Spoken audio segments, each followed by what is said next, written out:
Liebe Freunde, liebe Zuschauer, liebe Zuschauerinnen, Bert Hellinger ist zweifelsohne einer der großen Führer dieser Zeit gewesen und ist es immer noch. Obwohl er nicht mehr physisch präsent ist, seine Werke, seine Handlungen, seine Taten und Gedanken haben Spuren hinterlassen und sie führen weiter. Und sie sind absolut zeitlos, weil die Wahrheit und keiner Zeit unterliegt. Hier hat er sich Gedanken gemacht über das Ich und über das Wir. Natürlich lebt jeder von uns in erster Linie das Ich, doch gleichzeitig wissen wir auch, dass eine Person allein für sich viel schwächer ist als in der Gemeinsamkeit. Und das können wir erkennen. Was wäre ein Mann ohne eine Frau? Und was ist eine Frau ohne einen Mann? Gemeinsam geben sie das Leben weiter. Gemeinsam sind sie stark. Das Wir wird zum tragenden Element. Und wir als Menschheit im Allgemeinen, wir können tatsächlich etwas bewirken und auch verändern. Doch es sollte immer im Blick bleiben, dass wir, obwohl wir allein als Ich getrennt von allem sind, auch immer mit allem verbunden sind und dass das Wir wesentlich weiterführt als das Ich allein. Willkommen zu diesen Gedanken von Bert Hellinger. Vielleicht können auch Sie daraus einen Profit ziehen und vom Ich ins Wir überwechseln. Liebe Zuhörer, laufend sind wir auf andere angewiesen, damit wir uns glücklich fühlen können. Das Ich alleine kann nicht glücklich sein. Daher sage ich heute etwas über Ich und Wir.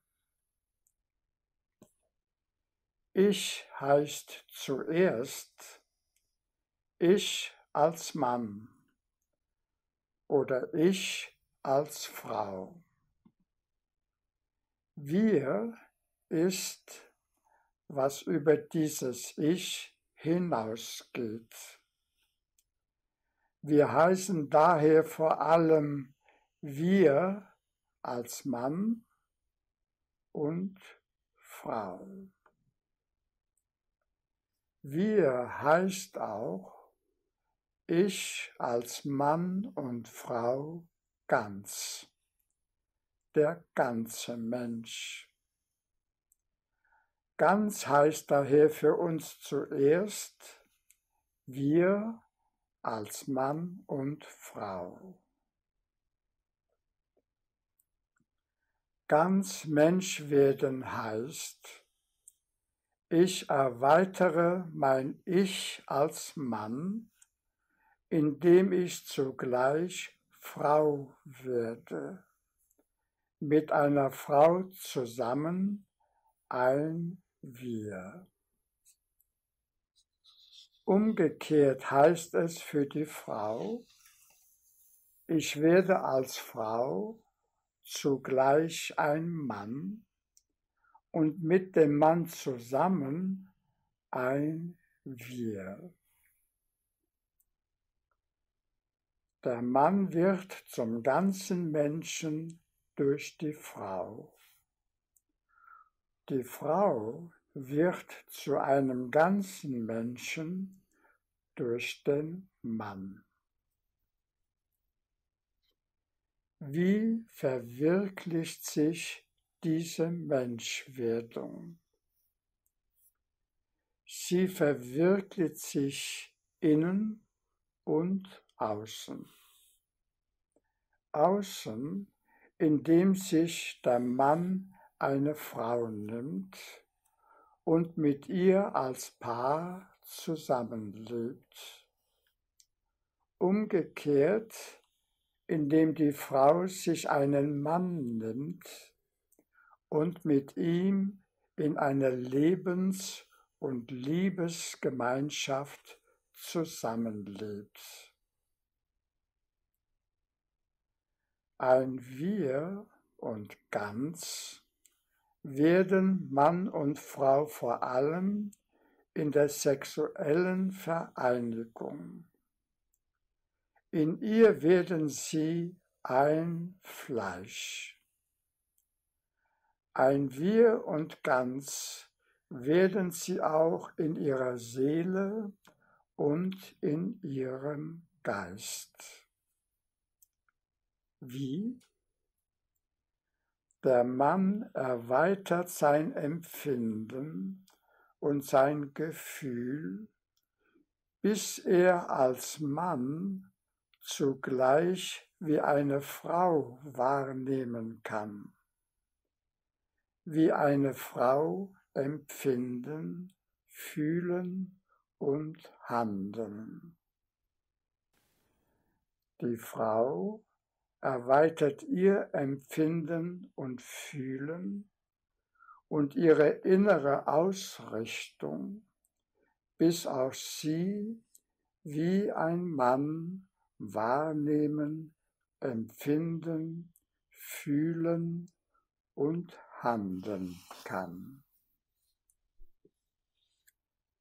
Beide werden dabei ganz, ohne von ihrem Mannsein oder Frausein etwas aufzugeben, ohne weniger Mann oder Frau zu werden. Wir heißt für sie, als zwei verschiedene werden wir ein Ganzes und als ein solches Ganzes eins, innen und außen eins. Auf die schönste Weise werden sie ein Wir und als ein Wir ganz und eins durch ein Kind. Das Kind, obwohl ein Ich, ist zugleich das Wir seiner Eltern. In ihm sind sie als Mann und Frau für alle sichtbar, eins und ganz. Wohin geht unser Weg zu unserer Menschwerdung? Wohin geht unser Weg, ganz Mensch zu werden? Er geht von unserem Ich als Mann und unserem Ich als Frau zum Wir als Mann und Frau, zum gemeinsamen Leben und Lieben als Mann und Frau und schließlich für alle sichtbar, unteilbar Wir in einem Kind. In diesem Sinne wünsche ich Ihnen einen gemeinsamen Sonntag, gemeinsam mit allen, die Sie lieben, vor allem mit dem Menschen, mit dem Sie ein Wir geworden sind. Ihr Bert Hellinger.